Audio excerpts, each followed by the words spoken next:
Hello, I'm Paige Beidelman, and today I will be talking about the game chromatic number on segmented caterpillars. And I did this with the math department. So just to kind of start off, let's just get some basic graph theory definitions. So a graph consists of a set of vertices connected by edges. So here we have vertex A, B, and C, and they are connected. We see that A is connected to B by an edge, and A is also has an edge between A and C. So if there's that edge between, this is known as adjacent. So we see that A is adjacent to B, and A is also adjacent to C. However, B is not adjacent to C. The degree of a vertex is the number of edges at that vertex. So A has degree 2, while B has only a degree 1. So something interesting that we can do with graphs is we can color them by assigning colors to each vertex. So a properly colored graph is when adjacent vertices are different colors. So here we have A is different from B and C, but B and C can be the same or they could be different colors. The minimum number of colors required for every vertex in the graph to be properly colored is known as the chromatic number. So here the chromatic number must be 2 because we cannot color with 1. Because A cannot be the same color as B and C. Well, to using these ideas of coloring, we can play the coloring game, which consists of 2 players, Alice and Bob, and they're alternating turns to properly color vertices in a graph with n colors. Alice wins if every vertex can be properly colored. Otherwise, Bob wins when a vertex cannot be colored. So the best way to see this is to play a game. So let's play a game on the graph G down here. Alice gets to go first because, well, ladies first. And so Alice colors the with blue. She can choose any color, but she just happens to choose my favorite color, which is blue. Then it is Bob's turn, and Bob can either choose blue or any other color that they are allowed to use. So he just chooses red and colors that vertex. Now, if they were playing with 3 colors, so they're playing the 3-coloring game, Alice can go in and grab a yellow crayon and color that vertex that is adjacent to both the blue and the red with the 3rd color and continue playing. However, if they're playing the 2-coloring game, then Alice doesn't have any other colors and she cannot color that vertex red or blue, so Bob would end up winning the coloring game.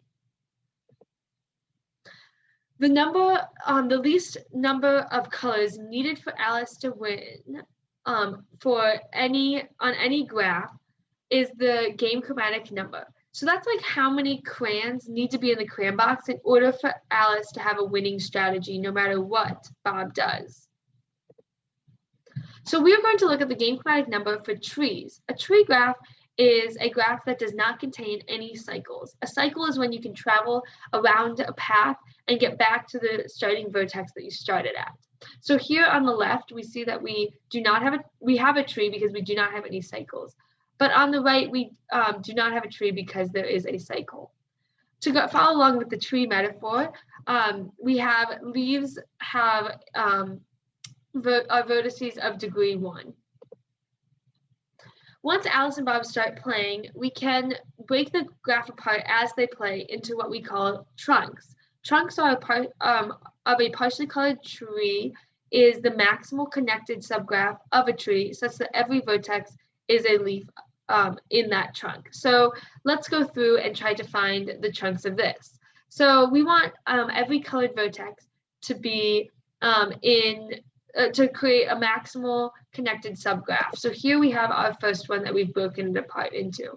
Now, we want every uncolored vertex to be in exactly 1 trunk. So we can create another trunk by going out to the leaves on this side, and we get a 2nd trunk. And we actually can get a 3rd trunk here. Notice that the degree of the vertex is 3 here, but the degree of the vertex over here is 2. So we actually will have another trunk so that this colored vertex is in 2 trunks. Using this idea, so remember that's a tool to help us prove that Alice and Bob can win by breaking apart the graph into smaller pieces. And so here we have that if Alice can win the modified coloring game on every trunk, she can win the coloring game on the tree. And the modified coloring game gives Bob the advantage by letting him play first, and he can skip his turn. The opposite of this is by letting Alice play first, and she can skip her turn. And so if Bob can win the expanded coloring game on a subgraph, then Bob can win the 3 coloring game on the tree. So some known bounds for the game chromatic number of trees is that for any graph, not just trees, the chromatic number is the lower bound, and our upper bound is the maximum degree plus 1. We also know that for trees, the upper bound is actually 4. So the game chromatic number for any tree is at most 4. We also have all the conditions for a tree to have game chromatic number equaling 2. So this leads us to the question of what is the criteria for differentiating between trees with game chromatic number 3 versus 4. So rather than look at all trees, we're going to look at a subclass of trees called caterpillars. Caterpillars have n central vertices such that each central vertex has k many leaves. And so we have there's already been classified caterpillars without a degree 2, a caterpillar without vertex of degree 3, and a caterpillar with less than 4 vertices of degree 4. So therefore, we want to explore caterpillars with a vertex of degree 2, degree 3, and at least 4 vertices of degree 4. This leads us to what we call segmented caterpillars. Segmented caterpillars have these segments such that each segment is broken up by a vertex without any leaves. And so this is a uniform segmented of cat 2, 2, which means that we have 2 vertices, each having 2 leaves. In order to prove the game chromatic number for our uniform segmented caterpillars, we will need to understand dangerous vertices. So a dangerous vertex has at most as many uncolored vertices as legal colors available to it. So here V is dangerous if we are playing the 3 coloring game because V has 3 adjacent vertices that are uncolored. Therefore, if this was to have 3 different colored neighbors, V would need a 4th color in order to win. So let's say that we have just 1 colored adjacent vertex, then V is still dangerous because now we only have 2 colors available for it, and we still have 2 uncolored adjacent vertices. This is the same case with 1 more colored vertex. V is still dangerous.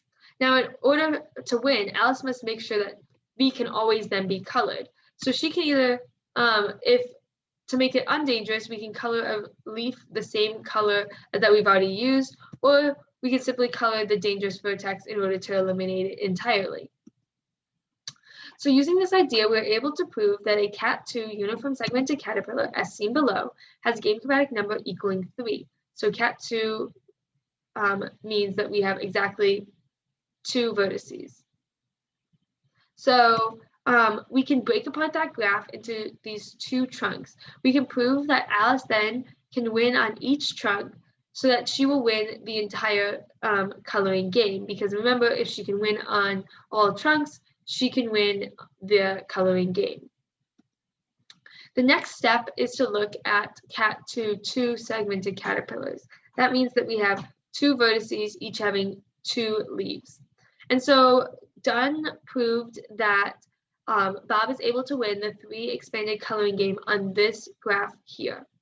Using this idea, we expanded it out so that if any segmented caterpillar has 2 disjoint subgraphs that look like this, or a single subgraph that looks like this, the game chromatic number must be 4 because Bob is always able to get down to coloring a case that looks like this.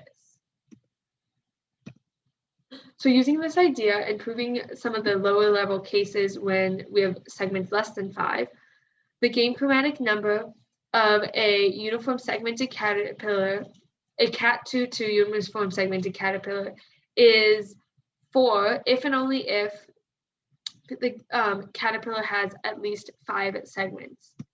Similarly, we can prove that a Cat222 uniform segmented caterpillar, as seen here, has a game chromatic number equal to 4 if and only if it has less than 3 segments. And so this is the smallest Cat222 that has a game chromatic number equaling 4.